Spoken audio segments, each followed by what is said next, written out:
Hello friends. तो आज हम लोग देखेंगे इस वीडियो में साइंस का जो भी प्रीवियस ईयर क्वेश्चन पूछा गया था एग्जीक्यूटिव और जूनियर एग्जीक्यूटिव में, तो उन सभी क्वेश्चन को मैं कराऊंगा आपको। जो भी वीडियो में होगा सभी आपको करा दूंगा, जितना भी क्वेश्चन पूछा गया है अभी तक। तो आप वीडियो में बने रहें, और इससे पहले आप हमारे चैनल पर नए हैं तो चैनल को सब्सक्राइब कर दीजिएगा और वीडियो को शेयर कर दीजिएगा। तो ये साइंस का वीडियो है जिससे आपको बहुत ही हेल्प मिलेगा। इससे जैसे पता चलेगा कि कौन सा क्वेश्चन कैसे पूछा गया था। तो आप वीडियो में बने रहें और सभी वीडियो को आप देखें। तो वीडियो को शुरू करते हैं। तो ये यहाँ पे क्वेश्चन है कि पेचिस भैंस के द्वारा उत्पन्न होता है। पेचिस किसके द्वारा उत्पन्न होता है? पेचिस एक बीमारी होता है जो ये जीवाणु के द्वारा उत्पन्न होता है, यानी बैक्टीरिया के द्वारा उत्पन्न होता है पेचिस। तो ऐसा आपको जीवाणु या बहुत सारा जैसे प्रोटोजोआ, कवक, विषाणु, ऐसा बहुत सारा रोग है जो आपको याद कर लेना है, वो सबसे पूछा जाएगा आपका। और मैंने साइंस के बारे में बुक आपको बता दिया है। यूथ कंपटीशन का बुक लेना है तो वो आप ले सकते हैं, उससे एक भी बाहर से क्वेश्चन कहीं भी नहीं पूछा गया है। जितना भी आपको कराऊंगा आप मिला सकते हैं, topic wise A to Z question आपको मिल जाएगा वहाँ से, वो आप मिला सकते हैं जो भी उस बुक से। तो चलिए अगला क्वेश्चन देखते हैं। अगला क्वेश्चन है कि साधारण नमक का रासायनिक सूत्र क्या होता है? तो आप जानते ही होंगे साधारण नमक का रासायनिक सूत्र NaCl होता है, सोडियम क्लोराइड होता है NaCl। तो ये साधारण नमक का सूत्र है। फिर अगला क्वेश्चन है कि द्रव्यमान संख्या क्या होता है? तो द्रव्यमान संख्या जो होता है वो इलेक्ट्रॉन की संख्या और प्रोटॉन की संख्या, जो इलेक्ट्रॉन की संख्या और प्लस प्रोटॉन की संख्या दोनों को हम जोड़ देते हैं तो ये द्रव्यमान संख्या आ जाता है, एटॉमिक मास नंबर आ जाता है। तो ये द्रव्यमान संख्या है, इलेक्ट्रॉन संख्या प्लस प्रोटॉन की संख्या जोड़ देंगे तो द्रव्यमान संख्या आ जाएगा। फिर अगला क्वेश्चन है मानव में परिसंचरण तंत्र में डैश होती है। यानी मानव में जो परिसंचरण तंत्र होता है, जिसे परिसंचरण तंत्र होता है, तो उसमें कौन कौन से अंग होते हैं परिसंचरण? तो एक तो रुधिर होता है, एक हृदय होता है, ये दोनों परिसंचरण तंत्र में आता है। तो यहाँ पे पूछा गया है थोड़ा, ये ऑप्शन को थोड़ा चेंज किया गया है। तो एक और दो दोनों हो जाएगा, क्योंकि रुधिर और हृदय दोनों परिसंचरण तंत्र में आते हैं, तो दोनों आंसर हो जाएगा यहाँ पे। फिर अगला क्वेश्चन देखते हैं, क्योंकि ये भी एक ही क्वेश्चन नहीं है जो यूथ के कंपटीशन बुक से बाहर है, और सभी उसी से आया है। आप उसमें पढ़ सकते हैं, मिला सकते हैं, और बहुत ही ज़्यादा हार्ड कुछ भी नहीं है, बहुत ही आसान क्वेश्चन है। इसमें से कौन सा पौधा एक वर्ग है? मतलब पौधा का एक वर्ग कौन सा है इसमें? तो थैलोफाइटा, ब्रायोफाइटा, ये सब क्या है? एक पौधा का अंग है जो ये 3 प्रकार का होता है। थैलोफाइटा, ब्रायोफाइटा होता है और टेरिडोफाइटा होता है। तो ये तीनों हैं। तो यहाँ पे देख सकते हैं ये दोनों आंसर सही है, क्योंकि ये दोनों जो पौधा में आते हैं। अगला क्वेश्चन है बीज प्रकीर्णन पादप को डैश में सहायता करता है। जो बीज का प्रकीर्णन है वो पादप को किस में सहायता करता है? तो एक ही स्थान पर अधिक संख्या के वृद्धि को रोकने में, सूर्य के प्रकाश के लिए स्पर्धा कम करने में। तो बिल्कुल यहाँ पे देख सकते हैं बीज जो प्रकीर्णन है, बीज का प्रकीर्णन पादप को किस में सहायता करता है? तो एक ही स्थान पर अधिक संख्या की वृद्धि को रोकने में और सूर्य के प्रकाश के लिए स्पर्धा कम करने में। तो ये दोनों बिल्कुल सही है, दोनों यहाँ पे होगा। फिर अगला क्वेश्चन है हीलियम की संयोजकता क्या होती है? तो हीलियम की संयोजकता यहाँ पे पूछा गया है। हीलियम की संयोजकता 0 होती है, क्योंकि हीलियम एक निष्क्रिय गैस है, और जो भी 18वां वर्ग के अंतर्गत आता है उसमें सभी की जो संयोजकता होती है वो 0 होती है। फिर अगला क्वेश्चन है रासायनिक परिवर्तन में कौन सी घटना साथ हो सकती है? घटनाएं साथ भी हो सकती है रासायनिक परिवर्तन में। रासायनिक परिवर्तन वो परिवर्तन होता है जो एक चीज़ से अगर दूसरी चीज़ बनता है तो फिर इसमें नहीं आ सकता, वो इस तरह चला गया तो इसमें नहीं आ सकता, ये रासायनिक परिवर्तन होता है। तो इसमें कौन कौन सा चेंजेज होता है यहाँ देख सकते हैं। ध्वनि उत्पन्न हो सकती है, बिल्कुल। उसके बाद रंग में परिवर्तन हो सकता है, बिल्कुल हो सकता है। एक गैस बन सकती है, बिल्कुल बन सकती है। तो ये तीनों आंसर यहाँ पे सही है, क्योंकि रासायनिक परिवर्तन में जो चेंज हो जाएगा वो दोबारा एक साथ फिर नहीं बन सकता। तो ये तीनों सही है। फिर अगला क्वेश्चन है कि मानव कानों के लिए श्रव्य की आवृत्ति कितनी होती है लगभग? तो ये 20 हर्ट्ज होती है। अब जान सकते 20 हर्ट्ज से कम अगर होगा तो मानव नहीं सुन सकता है, तो इसके बीच होती है। उसके बाद अगला क्वेश्चन है कि ठोस में प्रायः ऊष्मा चालन द्वारा हस्तांतरित होती है, यानी ठोस में ऊष्मा चालन द्वारा हस्तांतरित होती है। विकिरण द्वारा ऊष्मा के हस्तांतरण के लिए किसी माध्यम की आवश्यकता नहीं होती, बिल्कुल सही बात है। जैसे सूरज है, विकिरण द्वारा होता है, उसे किसी भी माध्यम की आवश्यकता नहीं होती। और लेकिन ठोस में प्रायः ऊष्मा का चालन जो होता है वो ऊष्मा चालन द्वारा हस्तांतरित होती है, बिल्कुल सही बात है। ठोस में ऊष्मा चालन द्वारा हस्तांतरित होती है। फिर अगला क्वेश्चन है कि किसी गोलीय दर्पण की फोकस दूरी से वक्ता त्रिज्या की क्या होती है? आधी होती है।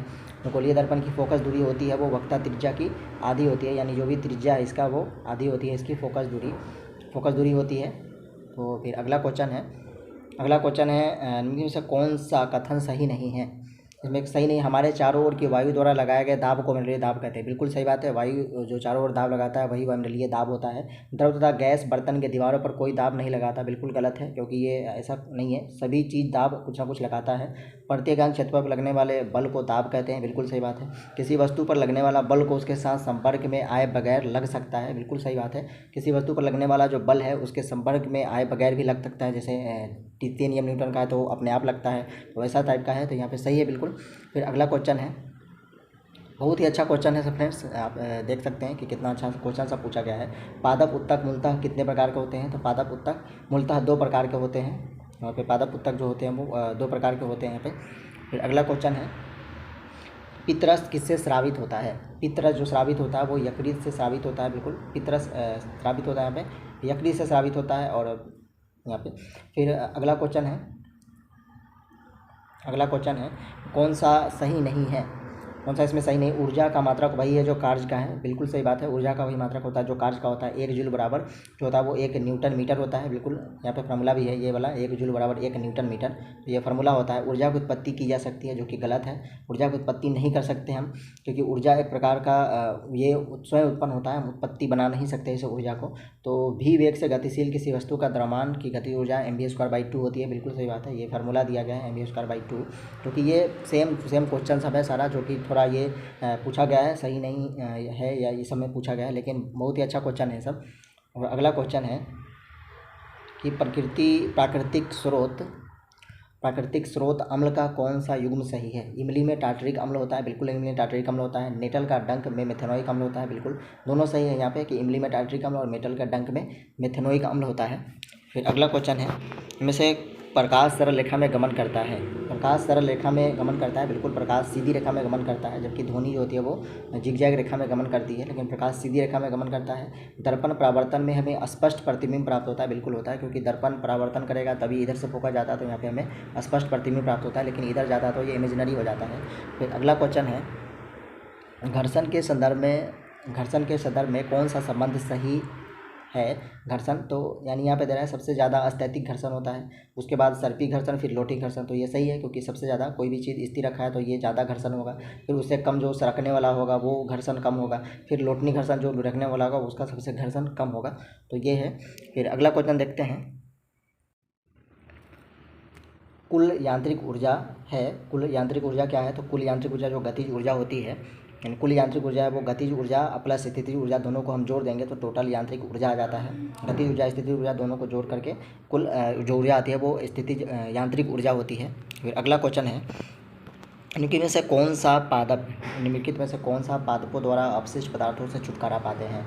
गोंद व रेजिन के रूप में भंडारण करके और गिरी पत्तियों में, बिल्कुल सही बात है। जब पादप द्वारा अपशिष्ट पदार्थ का छुटकारा मतलब ये होता है कि जैसे कोई भी जैसे पादप है, इससे गिरती पत्तियाँ होता है, जब वाष्पोत्सर्जन होगा ज़्यादा तो वो गिर जाता है, तो वाष्पोत्सर्जन ये जो होता है वो अपशिष्ट पदार्थ निकलता है, उसी को ये कहा जाता है। तो गोंद और रेजिन के रूप में भंडारण करके और गिरी पत्तियों में, ये दोनों सही होगा बिल्कुल यहाँ पे। फिर अगला क्वेश्चन है कि इनके में से कौन सा निम्नलिखित में से विकल्पों में से किस पदार्थ में ध्वनि की गति सबसे ज़्यादा होती है? तो ध्वनि की गति यहाँ पे एल्युमिनियम में होती है, जो कि 6420 जो होती है वो लगभग इसका आसपास होता है। इसकी गति 6420 यहाँ पे होता है एल्युमिनियम में गति, बाकी सब में कम होता है। यहाँ पे ऑक्सीजन में, जल में, एल्युमिनियम सब में कम होता है, सबसे ज़्यादा एल्युमिनियम में होता है, क्योंकि ये ठोस होता है और सबसे ज़्यादा गति इसी में होती है एल्युमिनियम में। यहाँ पे होता है मीटर पर सेकेंड होता है इसका गति। फिर अगला क्वेश्चन है, वृद्धि हार्मोन किस ग्रंथ द्वारा स्रावित होता है? जो वृद्धि हार्मोन होता है वो हमारा पीयूष ग्रंथि जो होता है, जो मस्तिष्क में होता है, इससे स्रावित होता है पीयूष ग्रंथि, जो कि वृद्धि हार्मोन के लिए जिम्मेदार होता है। फिर अगला क्वेश्चन है, कोशिका के संदर्भ में कौन सा कथन सही है? पादप कोशिका में कोशिका झिल्ली अनुपस्थित होती है, जंतु कोशिका में कोशिका भित्ति उपस्थित होती है, जो कि ये गलत है, दोनों गलत है, क्योंकि पादप कोशिका में कोशिका झिल्ली होती है और जंतु कोशिका में कोशिका भित्ति नहीं होती। यहाँ पे पादप कोशिका में कोशिका झिल्ली अनुपस्थित होती है, जो कि गलत है, क्योंकि पादप कोशिका में जब कोशिका भित्ति होगी तो कोशिका झिल्ली भी होगा। जंतु कोशिका में कोशिका भित्ति उपस्थित होती है, जो कि गलत है यहाँ पे, तो बिल्कुल नहीं, एक नहीं तो यहाँ पे सही है। फिर अगला क्वेश्चन है कि एक उत्तल लेंस में बिंब जब अनंत पर होता है तो प्रतिबिंब की स्थिति डैश होती है? तो F2 पर होता है, क्योंकि कोई भी यहाँ पे जब मिरर रखा होता है और यहाँ पे अनंत पर आप बनाते हैं तो यहाँ पे F1 होता है, यहाँ पे F2 होता है, तो ये जाके इस पर मिलता है, तो ये F2 पर इसकी स्थिति होती है। फिर अगला क्वेश्चन है कि निम्नलिखित में से कौन सा कथन सही है? धमनी वे रुधिर वाहिकाएं हैं जो रुधिर को हृदय से शरीर के विभिन्न अंगों तक ले जाती है। बिल्कुल, धमनी होती है जो रुधिर को हृदय से शरीर के विभिन्न अंग तक ले जाती है, बिल्कुल सही है। शिराएं विभिन्न अंगों से रुधिर एकत्र करके वापस हृदय में लाती है, बिल्कुल है, क्योंकि धमनी में शुद्ध रक्त होता है और शिरा में अशुद्ध रक्त होता है, लेकिन यहीं पे फुफ्फुस लग जाता है तो उल्टा यहाँ पे हो जाता है, तो यहाँ पे बिल्कुल दोनों सही है यहाँ पे। फिर अगला क्वेश्चन है, खसरा किसके द्वारा उत्पन्न होता है? तो खसरा वायरस के द्वारा उत्पन्न होता है। खसरा एक बीमारी है जो वायरस के कारण उत्पन्न होता है। तो यहाँ भी बयानी का पूछा गया है और ये सब बहुत ही आसान क्वेश्चन है। आप अगर वो किताब पढ़ लेते तो बिल्कुल आपके लिए कोई भी साइंस छूटने वाला नहीं है। फिर अगला क्वेश्चन है कि तत्व परमाणुकता कौन सा एक युग्म सही है? हीलियम एक परमाणुक होती है और ऑक्सीजन त्रिपरमाणुक है, जो कि गलत है, क्योंकि हीलियम को हम He लिखते हैं तो ये एक परमाणुक है, लेकिन ऑक्सीजन को O3 लिखते हैं, ये त्रिपरमाणुक है। ऑक्सीजन को O2 लिखते हैं, ये द्विपरमाणुक होता है। तो ये केवल एक ही सही है यहाँ पे। फिर अगला क्वेश्चन है इनमें में से कौन सा न्यूटन के गति के वजह से होता है? जब कोई मोटर कार तीव्र गति के साथ किसी तीक्ष्ण मोड़ पर मुड़ती है तो हमें एक ओर झुकने लगते हैं। बिल्कुल सही है। जब हम बस में खड़े होते हैं तब अचानक चलती है तो हम पीछे की ओर झुक जाते हैं। बिल्कुल सही बात है। ये दोनों न्यूटन के गति के नियम के साथ है, तो बिल्कुल है। पहला नियम के वजह से दोनों हो रहा है। तो जब मोटर कार तीव्र गति के साथ तीक्ष्ण मोड़ पर मुड़ती है तो हम एक ओर झुकने लगते हैं, ये प्रथम नियम की वजह से होता है, तो दोनों सही है। फिर अगला क्वेश्चन है परमाणु संख्या क्या होती है? तो परमाणु की संख्या जो होती है वो प्रोटॉन की संख्या होती है, वही परमाणु की संख्या। जो प्रोटॉन की संख्या है वही परमाणु संख्या कहलाती है, जो प्रोटॉन की संख्या होती है। फिर अगला क्वेश्चन है हमारी बाजू कंधे से डैश से जुड़ी होती है? तो कंदुक खलिका एक संधि होती है, ये ज्वाइंट है बहुत सारा, जैसे हिंज ज्वाइंट है, अचल संधि, धुराग्र, ये सब एक ज्वाइंट का प्रकार है। तो हमारी बाजू जो होती है, जैसे यहाँ पे पाँव होता है, वो जो जुड़ा होता है वो कंदुक खलिका संधि से जुड़ा होता है। तो ये बहुत सारा ज्वाइंट है, आप ज्वाइंट पढ़ सकते हैं। ज्वाइंट अलग अलग जो शरीर, मनुष्य के शरीर में कौन कौन सा ज्वाइंट होते हैं, ये सब। फिर अगला क्वेश्चन है वे पदार्थ जो अपने से होकर उष्मा को आसानी से प्रवाहित होने देते हैं उसे उष्मा चालक कहते हैं? तो बिल्कुल सही बात है। उष्मा अपने से जो प्रवाहित होने देगा उष्मा चालक कहलाता है। जो पदार्थ अपने से होकर उष्मा प्रवाहित नहीं होने देते उष्मा का कुचालक है। बिल्कुल दोनों सही है, यहाँ पे परिभाषा दिया गया है। फिर अगला क्वेश्चन है कि निम्नलिखित में से कौन सा कथन सही है? बाईं से दाईं ओर जाने पर परमाणु त्रिज्या बढ़ जाती है। बाईं से जब बाएं ओर से अगर हम दाईं ओर जाएंगे इधर तो परमाणु त्रिज्या बढ़ती है, जो कि बिल्कुल गलत है, क्योंकि परमाणु त्रिज्या यहाँ पे घटने लगती है। समूह में ऊपर से नीचे जाने पर परमाणु का साइज बढ़ जाता है। बिल्कुल ऊपर से नीचे जब आएंगे तो बढ़ेगा साइज, लेकिन इधर से इधर जाने पर घटता है। तो ये बिल्कुल यहाँ पे दो केवल सही है। फिर अगला क्वेश्चन है सोडियम कार्बोनेट का साधारण नाम क्या होता है? तो सोडियम कार्बोनेट का नाम धोने का सोडा होता है। जो कपड़ा धोते हैं ये सब, तो वो धोने का सोडा का नाम सोडियम कार्बोनेट होता है, जबकि खाने वाला सोडा का नाम सोडियम बाइकार्बोनेट होता है। फिर अगला क्वेश्चन है पौधे को डैश वर्गों में बांटा गया है? पौधे को 5 वर्गों में बांटा गया है। पौधे का कौन कौन सा प्रकार होता है? तो ये 5 प्रकार में पौधे को बांटा गया है। फिर अगला क्वेश्चन है इनमें से कौन सा एक असंपर्क बल नहीं है? असंपर्क बल नहीं है मतलब किसी भी संपर्क के साथ नहीं लग रहा है, असंपर्क बल नहीं है, यानी एक संपर्क बल के साथ है। तो ये पेशीय बल है, जो संपर्क बल है यानी किसी न किसी के साथ लगता है तो वो पेशीय बल है। फिर अगला क्वेश्चन है किनके से कौन सा चाकू से नहीं काट सकते? किसको चाकू से नहीं काट सकते? कार्बन को नहीं काट सकते, क्योंकि सोडियम, लिथियम, पोटेशियम ये बहुत ही मुलायम होते हैं, इसे काट सकते हैं, लेकिन कार्बन को हम नहीं काट सकते हैं। फिर अगला क्वेश्चन है इनमें से कौन सा कथन सही है? घर्षण संपर्क में आने वाले दो पृष्ठों के अनियमितता के कारण है। बिल्कुल सही बात है। जब दो यहाँ पे खुरदरापन होगा तभी जाके अनियमितता होता है, तो यहाँ पे घर्षण होता है। घर्षण हानिकारक परंतु अनिवार्य है। बिल्कुल सही बात है, हानिकारक तो है लेकिन अनिवार्य भी है। जैसे हम घर्षण के कारण चल नहीं पाएंगे यहाँ पे, लेकिन घर्षण का लाभ है जहाँ पे हानि भी है, तो यहाँ पे बिल्कुल सही बात है दोनों। फिर अगला क्वेश्चन है कि जठर ग्रंथियाँ डैश में उपस्थित होती है? जठर ग्रंथि डैश में उपस्थित होती है? तो अमाशय की भित्ति में जो जठर ग्रंथियाँ होती है वो हमारा एस्टमक होता है, एस्टमक, उसमें उपस्थित होती है जठर ग्रंथियाँ। तो ये जठर ग्रंथियाँ अमाशय में होती है। फिर अगला क्वेश्चन है रक्त का पीएच मान कितना होता है? तो रक्त का पीएच मान 7.4 होता है। फिर अगला क्वेश्चन है इनमें से कौन सा कथन सही है? तो मैग्नेटाइट एक प्राकृतिक चुंबक है। मैग्नेटाइट एक प्राकृतिक चुंबक है। बिल्कुल चुंबक का एक प्रकार है मैग्नेटाइट। सुगमतापूर्वक लटकाने पर चुंबक सदैव उत्तर दक्षिण दिशा में आकर रुक जाता है। तो बिल्कुल सही बात है, क्योंकि जो यहाँ पे मैग्नेटाइट एक प्राकृतिक चुंबक भी है और अगर चुंबक लटकाते हैं तो हमेशा उत्तर दक्षिण दिशा में आकर रुकता है। बिल्कुल सही है, दोनों सही है। फिर अगला क्वेश्चन है कि लगभग डैश कंपन प्रति सेकेंड से कम की आवृत्ति की ध्वनियाँ मानव कान नहीं सुन सकता। तो 20 हर्ट्ज से कम की आवृत्ति मानव नहीं सुन सकता है। 20 हर्ट्ज से 20 हर्ट्ज तक ये सुनता है, मानव सुन सकता है। फिर अगला क्वेश्चन है इनमें से कौन सा कथन सही है? तो यहाँ पे धातु ऑक्साइड अम्लीय प्रकृति के होते हैं, यहाँ पे पूछ रहा है। बिल्कुल अधातु ऑक्साइड क्षारीय प्रकृति के होते हैं, जो कि दोनों गलत है, क्योंकि यहाँ पे धातु के ऑक्साइड क्षारीय होते हैं लेकिन अधातु के ऑक्साइड अम्लीय होते हैं। तो यहाँ पे दोनों गलत है, यहाँ पे ना एक सही होगा ना दो सही होगा। तो और भी क्वेश्चन आगे मैं करा दूँगा। आप हमारे वीडियो को शेयर कर दीजिएगा और लाइक कर दीजिएगा, सब्सक्राइब कर लीजिएगा।